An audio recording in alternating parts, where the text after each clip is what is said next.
Today I am to show you how to get a wonderful image in Camera Raw filter.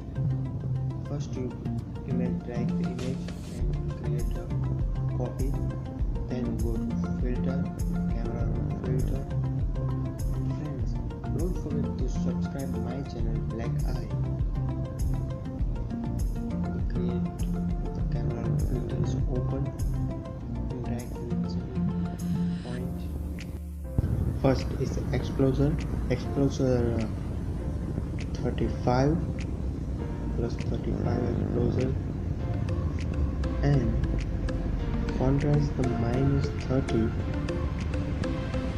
and we go to highlight the plus 15, and go to shadow is the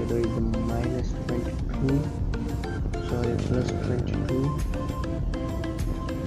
and whiteness is the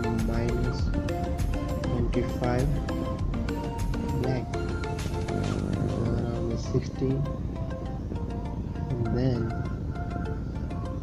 some simple adjustment create a great picture image. You have to go to see how to look in my great. See you before and after, looking big difference in my image. Then click OK. To show you your image looking great.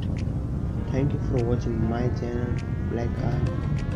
Don't forget to like, share and subscribe my channel.